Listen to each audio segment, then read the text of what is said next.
बस एक बारात जा रही थी मेड़ता में, और बारात देख करके छोटी सी मीरा ने अपनी मां से कहा, मां ये कौन है?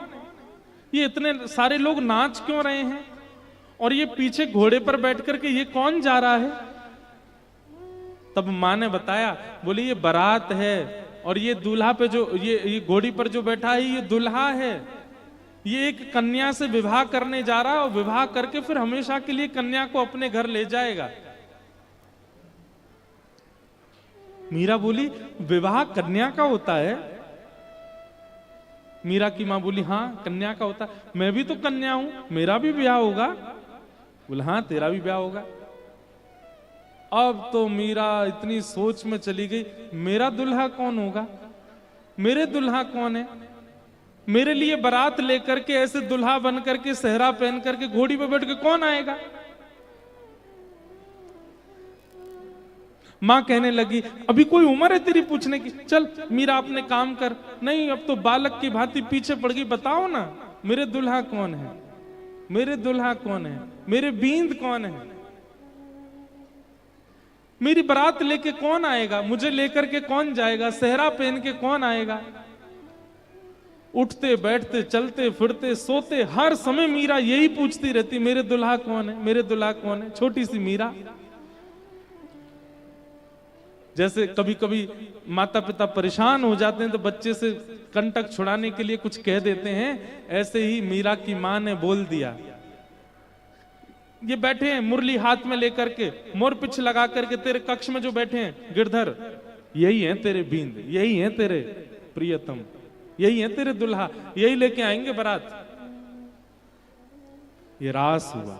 मीरा ने कुछ नहीं किया, ठाकुर जी ने ही मीराबाई की मां के मुख से स्वयं उच्चारण करवा दिया कि ये तेरे प्रियतम है।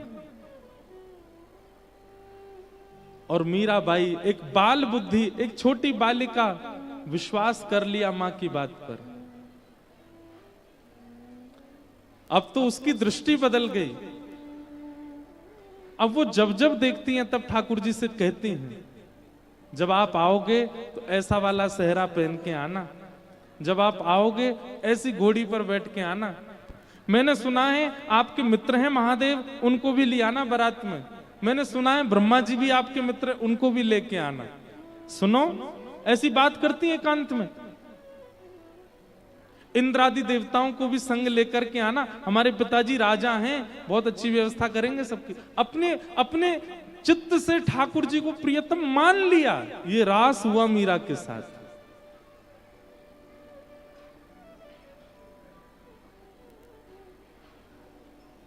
मीरा ने संबंध नहीं बनाया, ठाकुर जी ने बनाया।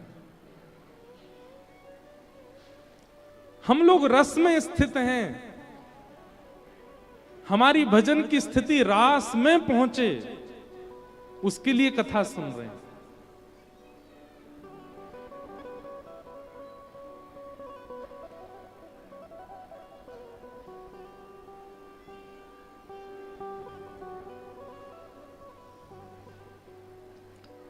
कितने भक्तों के साथ रास किया ठाकुर जी ने। रास का मतलब नृत्य नहीं होता।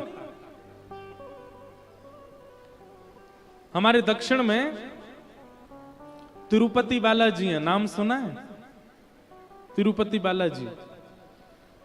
तो तिरुपति बालाजी दर्शन करने के लिए एक आचार्य चरण दर्शन करने गए। जेठ के महीना में गए, बहुत गर्मी, और गर्मी में भी पहाड़ जो होते हैं वो और ज्यादा तपते हैं। पहाड़ पर हैं तिरुपति बालाजी, नारायण भगवान का मंदिर है। तो उन्होंने जाकर के देखा कि इतनी गर्मी और इतना ताप से वो पूरा पहाड़ गर्म हो रहा था। उनके मन में भाव आया कि अगर श्री वेंकटेश भगवान तिरुपति बालाजी के मंदिर के बाहर एक सरोवर हो और उस सरोवर में जल भर दिया जाए तो इतने ताप में श्री ठाकुर जी को सरोवर के जल से थोड़ी थोड़ी शीतलता का अनुभव होता रहेगा। कभी कभी ठाकुर जी नौका विहार करने, जल क्रीड़ा करने बाहर आ जाएंगे।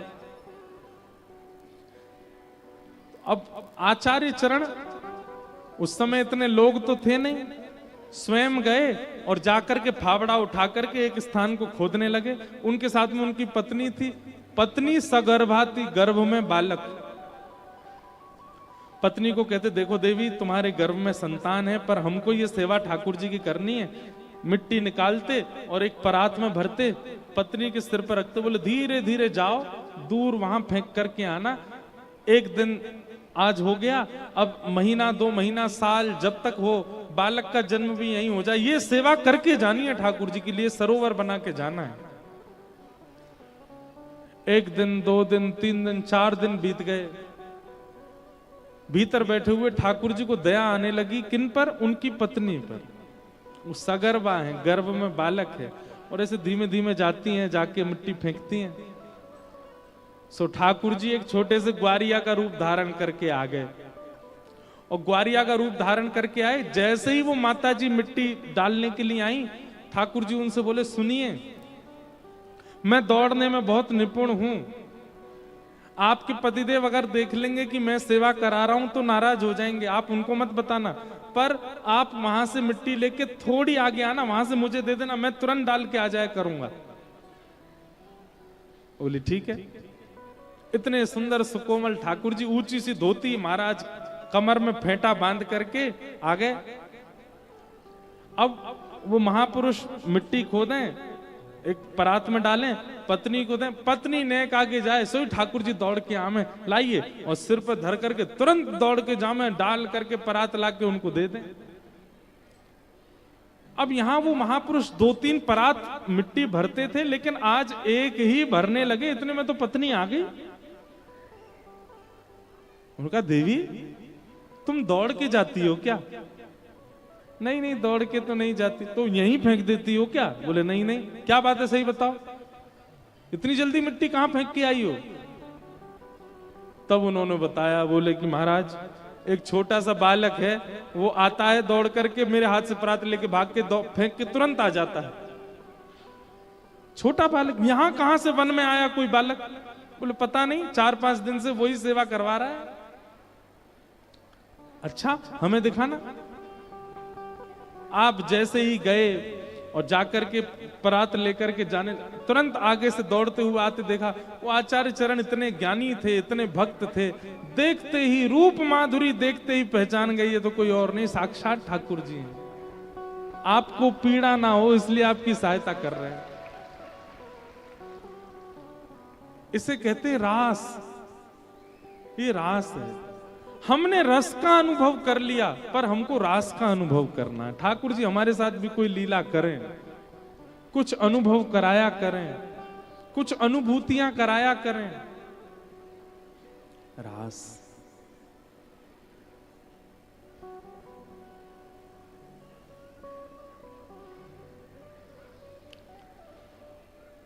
तो रस तो है, पर रास भी हो।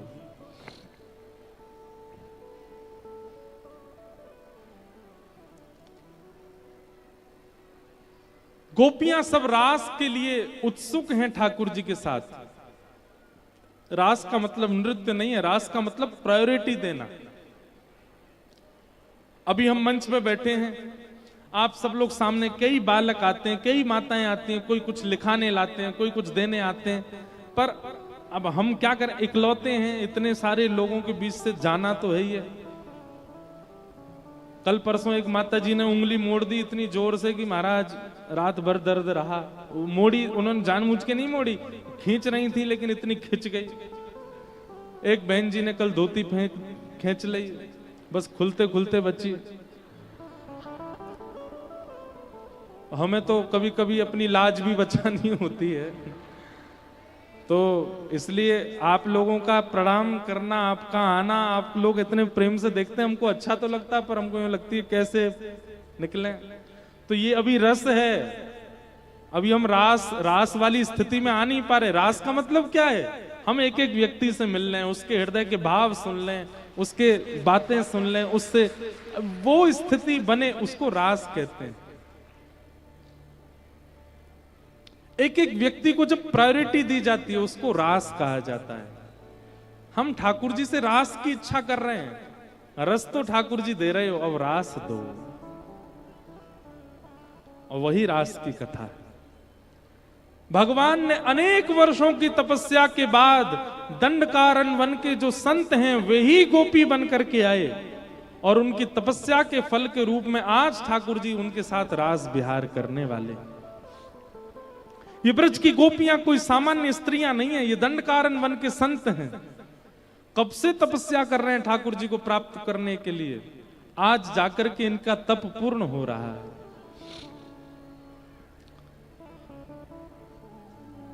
भगवान ने पहले ही कह दिया था शरद पूर्णिमा की रात्रि को हम रास विहार करेंगे। एक बात बताएं, शरद पूर्णिमा ही क्यों चुनी ठाकुर जी ने? इधर देखो, इधर देखो, इधर देखो, शरद पूर्णिमा ही क्यों चुनी? क्योंकि पुष्प वाटिका में राम जी ने जो सीता जी का प्रथम दर्शन किया था उस दिन शरद पूर्णिमा ही थी। और प्रथम दर्शन श्री जानकी जी का जिस दिन हुआ उसी दिवस को कृष्णावतार में पुनः याद करने के लिए, उसी दिवस को पुनः स्मरण करने के लिए, उस दिवस को पूरे संसार को प्रेम दिवस के रूप में प्रदान करने के लिए ठाकुर जी ने रास विहार किया। हमारी सीता जी से पहला मिलन राम जी का शरद पूर्णिमा को ही हुआ था, जब वशिष्ठ जी के साथ में दोनों राम लक्ष्मण गए थे जनकपुर और पुष्प वाटिका में भ्रमण कर रहे थे, उस दिन शरद पूर्णिमा ही थी। इसीलिए ठाकुर जी ने कृष्णावतार में गोपियों के, अच्छा उसमें देखो एक भाव आता है, रामावतार में ठाकुर जी एक पत्नी व्रती हैं। राम जी के रूप को देख करके सीता जी और सीता जी के संग आई हुई जितनी भी सखियां थीं, वास्तव में तो सबने ही राम जी को पति रूप में देख लिया था वहीं पर ही। राम जी तो सब जानते हैं, राम जी ने जैसे ही देखा बोले अरे राम राम राम जी क्या होगा, हम मर्यादा पुरुषोत्तम हैं, ये तो सब हमको पति रूप में देख रही हैं। तब राम जी ने मनी मन सभी सखियों के चित्त में ये आदेश किया, आप चिंता ना करें, अभी तो हम मर्यादा पुरुषोत्तम हैं, हम केवल जानकी जी का वर्ण करेंगे, पर द्वापर में हम लीला पुरुषोत्तम बन करके आएंगे। और हम वचन देते हैं आप सब सखियां, सीता जी हमारी जो हैं यही जानकी जी ही किशोरी जी के रूप में आएंगी और इनकी सब सखियां गोपियों के रूप में आप आओगी, और आपके साथ साथ दंडकारण्य वन के संत भी सब गोपी बन करके आएंगे, और तब हम लीला पुरुषोत्तम कृष्ण रूप धारण करके आएंगे। और जो सुख श्री सीता जी को आज प्राप्त हो रहा है वो सुख हम आप सबको प्रदान करेंगे इसी तिथि को, शरद पूर्णिमा को। इसलिए ठाकुर जी ने शरद पूर्णिमा को चुना। बहुत भाव है। अब यहां एक भाव और आता है कि जड़ चेतन सब ठाकुर जी को मानते हैं, केवल मानव ही ठाकुर जी को प्रियतम मानता है नहीं। भागवत जी में वेणु गीत में वर्णन है कि जब श्याम सुंदर चलते हैं ना, श्री राम कृष्ण स्पर्श प्रमोद, ठाकुर जी के चरण के स्पर्श से गिरिराज जी में सुंदर सुंदर वृक्ष प्रकट होने लग जाते हैं, सुंदर सुंदर पुष्प प्रकट होने लग जाते हैं। ठाकुर जी जिस गली से निकलते हैं, जिस वन में जाते हैं, वहां के वृक्ष अपने आप झुक जाते हैं। उनमें पुष्प नहीं होते, फल नहीं होते, फिर भी वे जबरदस्ती पुष्प और फल प्रकट कर देते हैं कि ठाकुर जी एक बार हमारी ओर देख लें या हमारे पुष्प को स्वीकार कर लें, हमारे फल। कहने का मतलब जड़ भी ठाकुर जी से प्रेम करते हैं। वृंदावन में रास विहार करने वाली असंख्य गोपियां, ये सब वेद की ऋचाएं हैं, ये सब संत हैं, ये सब ऋषि हैं, ये सब दंडकारण्य वन के जड़ वृक्ष भी हैं, सब गोपी बन के आए हैं ठाकुर जी को प्राप्त करने के लिए। रास की चर्चा बड़ी अद्भुत है।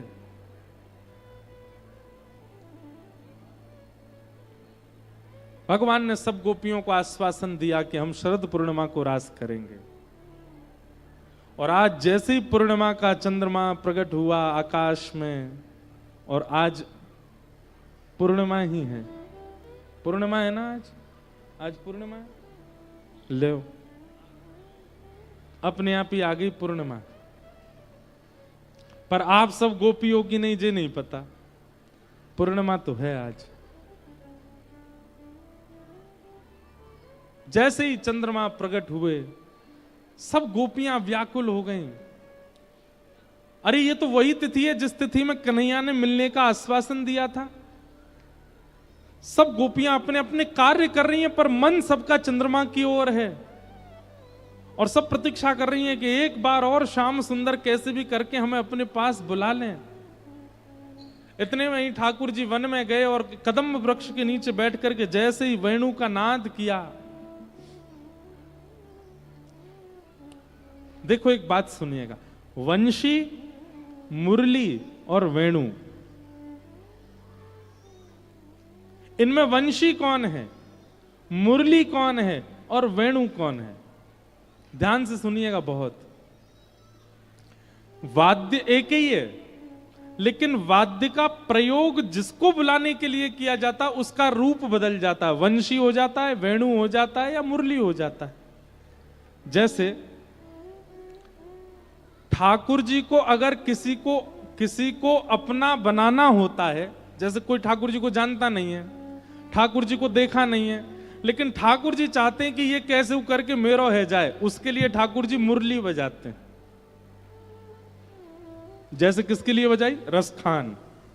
रसखान को क्या मतलब? उसका कुल खानदान परिवार दूर दूर तक ठाकुर जी से कोई संबंध नहीं, लेकिन ठाकुर जी ने उसके लिए मुरली बजाई। जो रसखान दूसरे समाज के, जिनके कुल खानदान में दूर दूर तक ठाकुर जी की कोई चर्चा नहीं, उनको वृंदावन में बसा दिया ठाकुर जी ने। क्यों? उनको मुरली सुनाई दी। जो मनोहर रूप धारण करके हमारे मन का हरण करे, वो मुरली। ताज बेगम, उनको ठाकुर जी ने मुरली सुनाई। हमारे मदन मोहन जी के परम भक्त श्री काले खां, उनको ठाकुर जी ने मुरली सुनाई। जिनका दूर दूर तक कोई संबंध नहीं ठाकुर जी से, जिनके कुल खानदान में कोई ठाकुर जी का भक्त नहीं, प्रहलाद, उनके लिए ठाकुर जी ने मुरली बजाई। मुरली का मतलब धुन नहीं है, ठाकुर जी की छवि, ठाकुर जी का अनुभव जिस रूप में होता है उसी को मुरली, वेणु और वंशी कहते हैं। अब यहां बैठे इतने लोग हैं, मेरे द्वारा सुनाई गई कथा को आप किस रूप में सुन रहे हो, उससे अनुमान लगेगा कि आप मुरली सुन रहे हो, वंशी सुन रहे हो कि वेणी सुन रहे हो। मेरे द्वारा कही गई कथा आपको कैसी सुनाई दे रही है? कृष्ण नाम के एक देवता हैं, उन्होंने गोपियों के संग रास विहार किया था, वृंदावन में जन्मे थे, कंस को मारने के लिए आए थे। केवल एक सामान्य बाह्य परकोटे की बातें आपको समझ आ रही हैं, तो इसका मतलब आप वंशी सुन रहे हो। लेकिन आप बाह्य परकोटे की बातें जानते थे, लेकिन यहां बैठकर के आपको अलग अनुभव होने लगा। अब तक आप कृष्ण को देवता मानते थे, पर आप उनको परमात्मा के रूप में देखते हुए अब अपना मानने लगे, तो आप मुरली सुन रहे हो। आपकी सुनने की स्थिति से पता चलता है कि वेणु, मुरली या वंशी क्या सुन रहे। तो मुरली किसके लिए बजती है? जिसको ठाकुर जी को खींचना हो। यह कथा सुन के आज 6वां दिन है, विश्राम दिवस है। आज के बाद जिसके जीवन में परिवर्तन आना शुरू हो जाए, समझ जाना उसने मुरली सुनी थी। अब वंशी, वंशी किसको सुनाई देती है? जो पहले से ही ठाकुर जी को जानते हैं, बहुत प्रेम करते हैं, जिनका जीवन समर्पित हो चुका है ठाकुर जी के लिए, जो नित्य तिलक लगाते हैं, नित्य एकादशी रखते हैं, नित्य कंठी पहनते हैं, नित्य नियमों का पालन करते हैं। उनको पता है हम चाहे ऊना रहें, पंजाब रहें, हिमाचल रहें, हम ठाकुर जी के हैं। वो वक्ता के द्वारा रसमयी बात कही जाए चाहे नीरस बात कही जाए, सबको ध्यानपूर्वक सुनते हैं, क्योंकि वो ठाकुर जी के हो चुके हैं। उनको वंशी सुनाई दे रही है। और वेणु, जिसको सुनने के बाद आप रुक ना पाओ, जिसको सुनने के बाद आप बैठ ना पाओ, जिसको सुनने के बाद आप सब भूल जाओ और आपका वश ना रहे अपने पर, तुरंत दौड़ने लगो। वृंदावन जिस दिशा में, उस दिशा में दौड़ने लगे। ना तन की स्थिति रहे, ना धन की स्थिति रहे, ना लोक लाज मर्याद कुल किसी का भी स्मरण ना रहे। बस कृष्ण चाहिए, उनकी प्राप्ति करनी है, बस अब वृंदावन जाना है, उनसे मिलना है, वही मेरे सर्वस्व हैं। ऐसी स्थिति बन जाए तो आप वेणु सुन रहे हैं। बहुत कम बन पाती है। एक और बात, मुरली ठाकुर जी ऐसे बजाते हैं, अधरों से हाथ नीचे, वेणु ऐसी तिरछी होगी, ठाकुर जी मुरली बजाते हैं। वंशी ठाकुर जी ऐसे बजाते हैं, बिल्कुल जहां अधर हैं वहीं हस्त कमल, और जहां मुखमंडल श्री जी की ओर झुक जाए और दोनों हस्त कमल ऊपर को हो जाएं, ये वेणु है। आपको वेणु गोपाल ठाकुर जी के दर्शन बहुत कम होंगे जहां मुखमंडल ऐसे झुका हो और दोनों, वहां नेत्र भी ठाकुर जी के बंद हो जाते हैं, क्योंकि अत्यंत रस में डूब करके ठाकुर जी बजाते हैं। तो मुरली मनोहर लाल, वंशी बिहारी लाल और वेणु गोपाल, ये तीन ठाकुर जी के स्वरूप हैं। वंशी एक ही है, पर किस किस के लिए कैसे बजानी है वो ठाकुर जी के प्रकार अलग हैं। श्री राधारमण लाल जी बताओ क्या बजाते हैं? श्री राधारमण लाल जी मुरली मनोहर है, उनके हस्त कमल थोड़े थोड़े नीचे हैं और अधर ऊपर है, ऐसे बजा रहे हैं श्री राधारमण। हाथ थोड़े से नीचे हैं, अगर देख लेना, दर्शन करना। बिहारी जी, उनके हाथ बिल्कुल ऐसे सीधे हैं, यूं हैं, दोनों हाथ बराबर में। ये क्या बजा रहे हैं? वंशी बजा रहे हैं। बिल्कुल जहां अधर हैं वहीं हस्तकमल होंगे। और वेणु गोपाल जो हैं, इधर की तरफ मुख करके अधर, इसका स्वरूप प्रकट रूप में वृंदावन में कहीं नहीं है, पर हां किसी का भाव प्रगाढ़ होगा तो एक दिन श्री राधारमण जी के ही हस्त कमल ऊपर को दिखने लग जाएंगे, एक दिन बिहारी जी के ही हस्त कमल ऊपर को दिखने लग जाएंगे। जिस दिन ठाकुर जी के श्रृंगार में आपको यह अनुभव हो, जाके अब की देखना, बिहारी जी के हाथ नीचे दिख रहे हैं कि ऊपर हैं, राधा वल्लभ जी नीचे हैं कि ऊपर हैं, राधा, जिस दिन ये हस्त कमल नीचे से आपको एक क्षण के लिए लगे कि नहीं ऊपर की ओर हैं, अधर से ऊपर हैं, समझ जाना अब ठाकुर जी वेणु बजा रहे हैं और आप रास के प्रवेश के लिए अधिकारी बन चुके हो। हमारे ब्रज साहित्य के, ब्रज के रसिक जन इन सब भावों को बड़े अच्छे से बताते हैं, एक एक विषय को।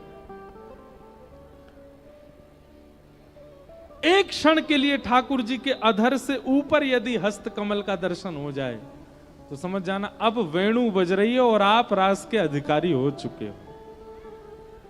जब तक ये हस्त कमल नीचे हैं तो समझो अभी वंशी बजा रहे हैं, अभी मुरली बजा रहे हैं, अभी ठाकुर जी और खींचवे को प्रयास कर रहे हैं आपको अपनी ओर। लेकिन जब पूर्ण रूपेण खिंच जाओगे तो वेणु गोपाल हो जाएंगे। और वेणु जब बजेगी, जगऊ कलम वाम दृशाम मनोहरम, फिर रास होगा। और रास में जैसे गोपियां पहुंची हैं वैसे ही आप पहुंचोगे, रोक नहीं पाओगे स्वयं को। जैसे मीरा पहुंची है वैसे ही पहुंचोगे, जैसे करमेती बाई पहुंची है, जैसे रसखान पहुंचे हैं वैसे ही पहुंचोगे। तो यह भी एक नियम है कि मुरली मनोहर ठाकुर जी जिस दिन वेणु गोपाल के रूप में दिख जाएं तब समझो कि आपका भजन सार्थक है, आपका भजन लग रहा है।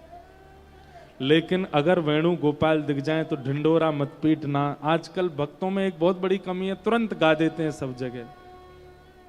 कुछ नहीं तो ऊना से 15-20 लोगों को लेके गए और बिहारी जी में जाके पहले से डिसाइड करके देखेंगे हाथ ऊपर है कि नीचे, महाराज जी बोल रहे थे। और कई लोग उनमें से ऐसे, कहां दिखे? हमें तो नीचे ही दिखे। एक बोला नहीं मेरे तो बिल्कुल ऊपर थे, यहां थे, मैं वेणु सुन ली मैंने, अब तो मैं रास में जाऊंगी सीधी। बाकी सब निराश हो गए बेचारे, बोले हमको तो नीचे ही दिखे थे। ऐसा मत करना, प्रदर्शन नहीं।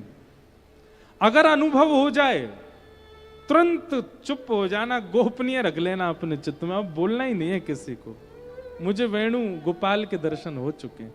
वेणु गोपाल मतलब रास बिहारी, और रास बिहारी ठाकुर जी के दर्शन गोपी को ही होंगे, सबको नहीं।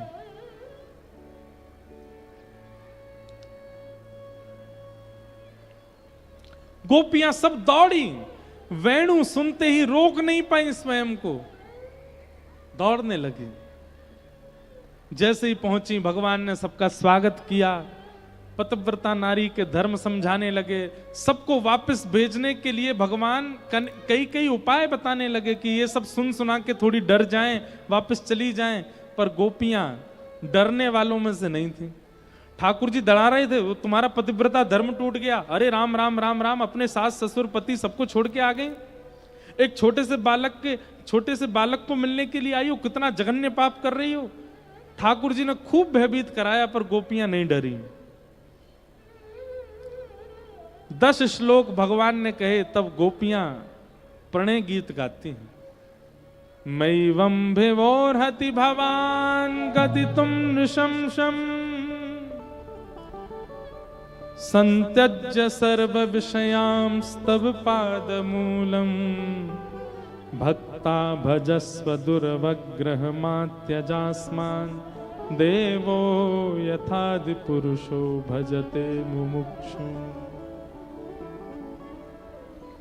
हे नाथ, बहुत सुंदर है प्रणय गीत। कभी वृंदावन में, और वैसे तो अब समय नहीं मिल पाता है, लेकिन कभी अकिंचन सत्र एक करेंगे और उसमें वेणु गीत, ये प्रणय गीत, बहुत अंतरंग चर्चा है, सबके समझ में आने वाली बातें नहीं है।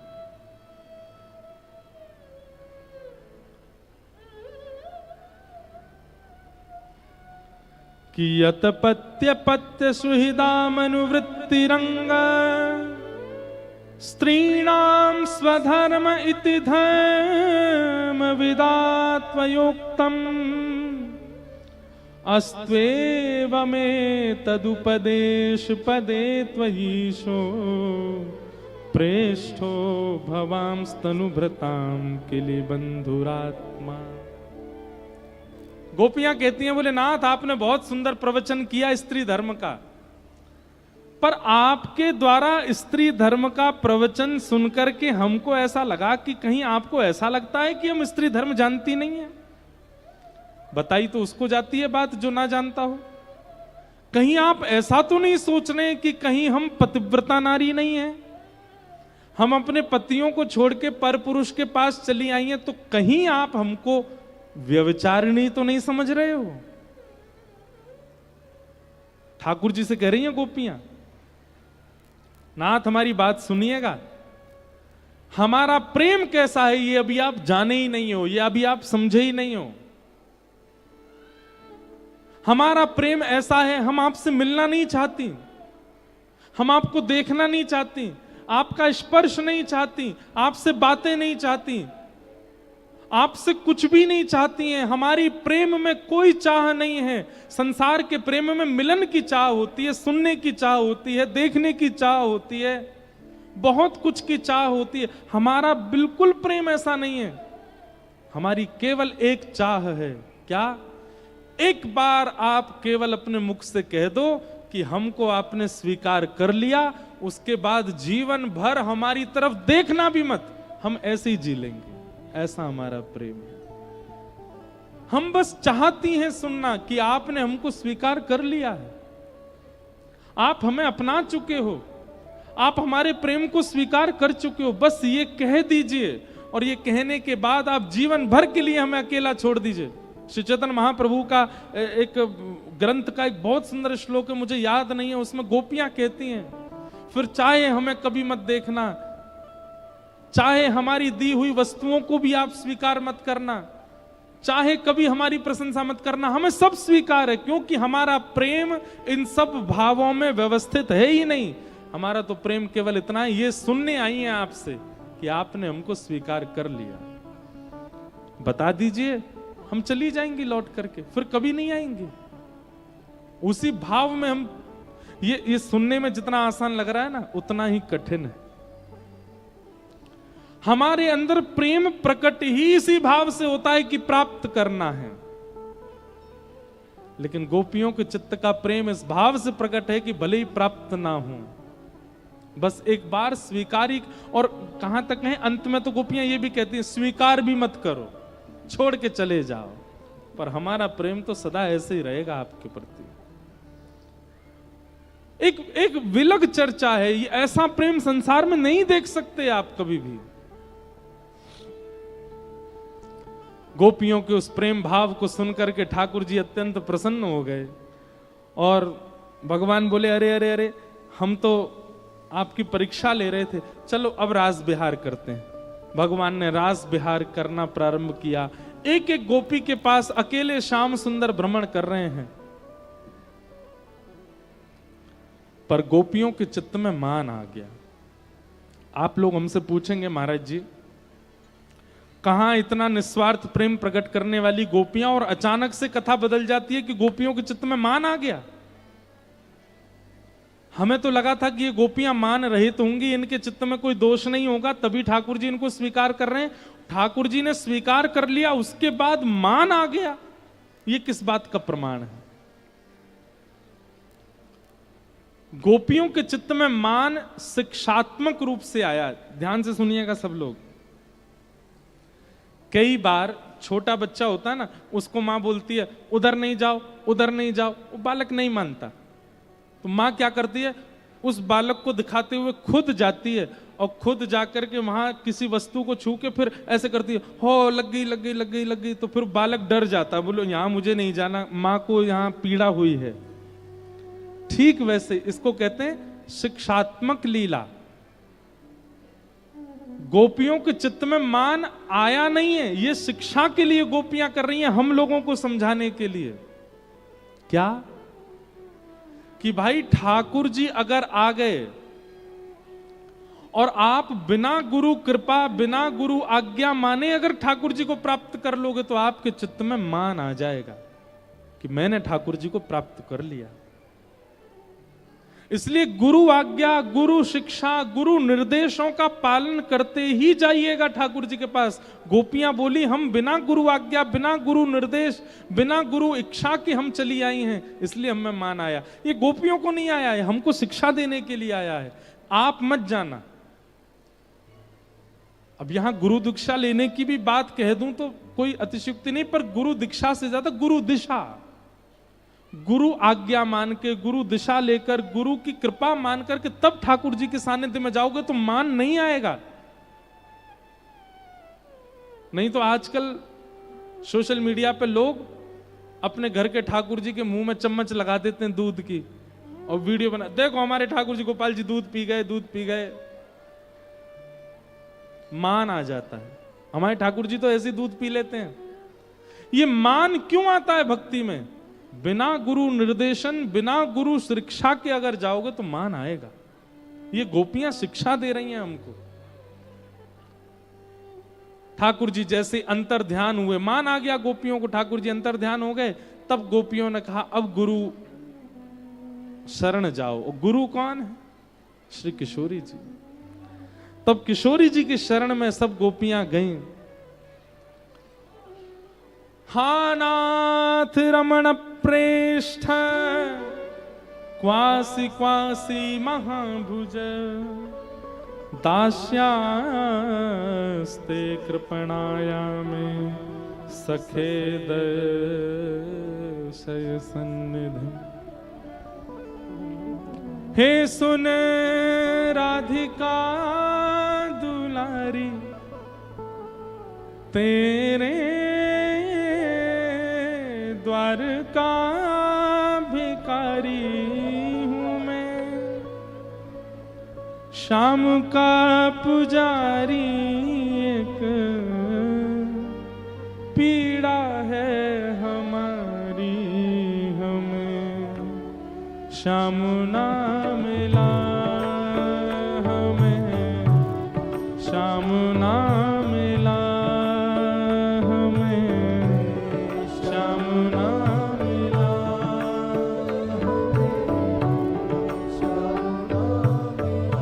सब गोपियां गा रही हैं।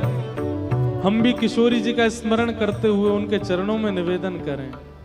सुन राधिका दुलारी, सुन राधिका दुलारी, तेरे द्वारका भिखारी, तेरे तेरे शाम का पुजारी एक पीड़ा है श्याम ना मिला हमें, श्याम ना मिला हमें, श्याम ना मिला हमें, श्याम ना मिला। हम सोचते थे कान्हा कहीं कुंजन में होगा, सोचते थे कान्हा कहीं कुंजन में होगा। हम सोचते थे कान्हा कहीं कुंजन में होगा, सोचते थे कान्हा कहीं कुंजन में होगा। ओ अभी तो मिलन का हमने सुख नहीं भोगा, अभी तो मिलन का हमने सुख नहीं भोगा। हाँ, अभी तो मिलन का हमने सुख नहीं भोगा, अभी तो मिलन का हमने सुख नहीं भोगा। सुन के प्रेम की परिभाषा, सुन के प्रेम की परिभाषा, मन में बंधी थी जो आशा, मन में बंधी थी जो आशा, आशा हुई रे निराशा झूठी, दे गया दिलासा हमें, श्याम ना मिला हमें, श्याम ना मिला हमें, श्याम ना मिला हमें, श्याम ना मिला। हे सुने राधिका दुलारी, सुने राधिका दुलारी, तेरे द्वार का भिखारी, तेरे द्वार का भिखारी, तेरे श्याम का पुजारी, एक पीड़ा है हमारी हमें, श्याम ना मिला हमें, श्याम ना मिला हमें, श्याम ना मिला हमें, श्याम ना मिला।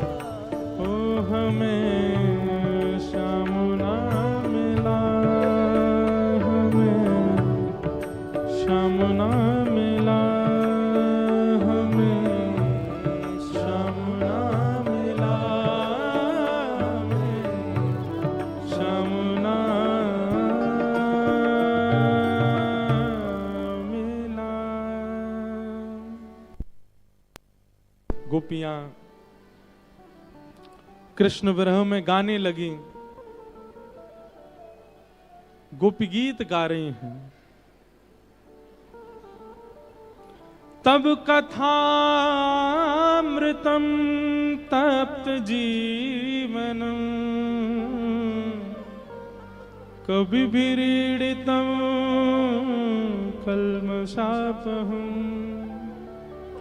श्रवण मंगलम श्रीमदाततम, भुवि गृह्णन्ति ते भूरिदा जना। अनेक भाव गोपियों ने गोपी गीत में प्रकट किए। अंत में ठाकुर जी से कहती हैं, यत्ते सुजात चरणाम बुरुहम स्तनेषु, भीता सनई प्रियदधि मही कर्कशेषु। तेनाटवी मटसितद्यततेन किंस्वित कूर्पादिभिर्भ्रमतिधिर भवदायु शामना। गोपियों ने गोपी गीत गाया और इस गीत के गाते ही जैसे रुरुदुस्वस्वरम राजन कृष्ण दर्शन लालसा, तुरंत ठाकुर जी ताशा माविर्भूत सौरी स्मयमाय मुखाम्भुज पीतांबर धरश रघवी साक्षान मनमथ मनमथ। ठाकुर जी वहीं प्रकट हो गए और प्रकट होकर के सब गोपियों का स्नेह स्वीकार किया। जितनी गोपियां थीं अब ठाकुर जी ने उतने रूप धारण कर लिए और यमुना तट पर महारास किया। बहुत सूक्ष्म में मैंने सब भाव बता दिए हैं क्योंकि विषय अभी बहुत दूर तक हमको जाना है, इसलिए हम क्रम ज्यादा विस्तार नहीं कर रहे हैं।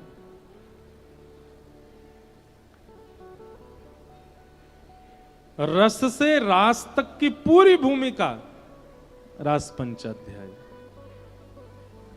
और इन पंच अध्यायों में जो जो गोपियों के साथ लीला हो रही है वो लीला एक प्रेमी भक्त के साथ हो तो ही वो रास तक पहुंचेगा।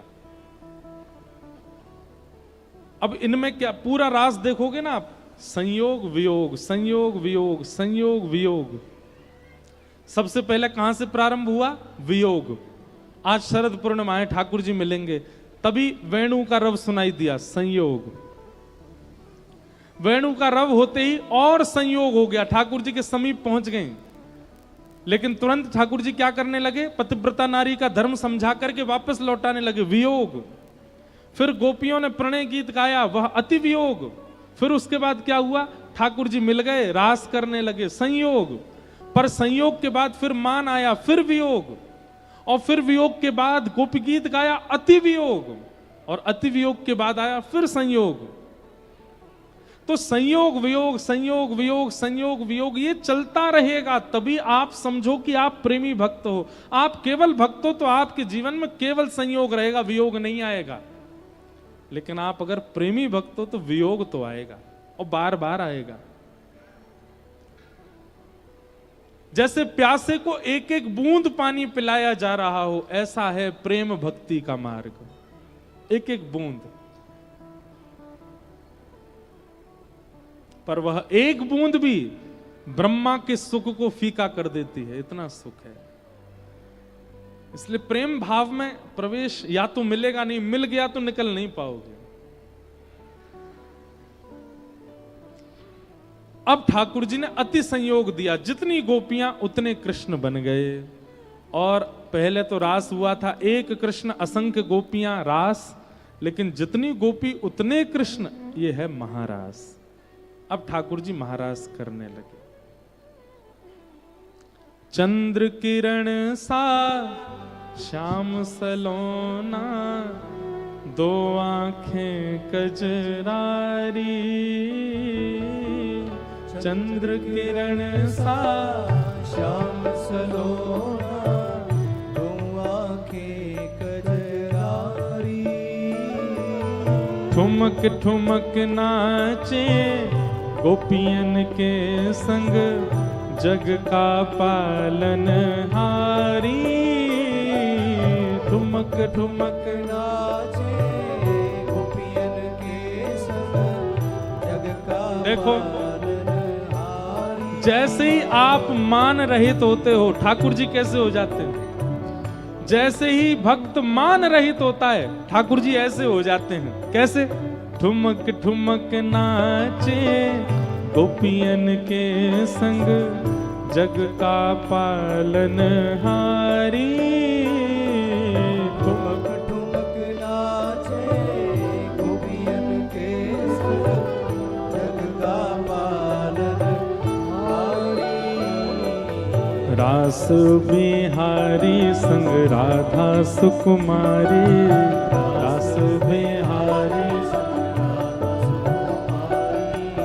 रास बिहारी संग राधा सुकुमारी।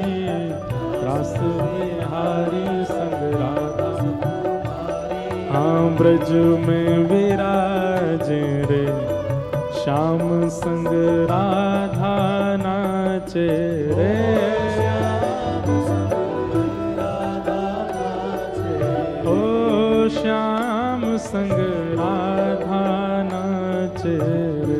ओ श्याम संग राधा नाचे। गाइए।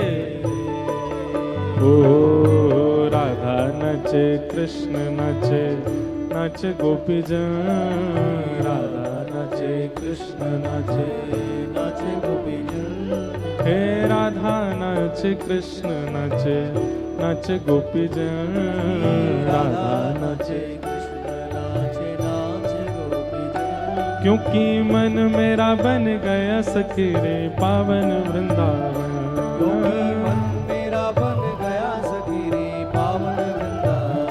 ओ मन मेरा बन गया सखी रे पावन वृंदावन।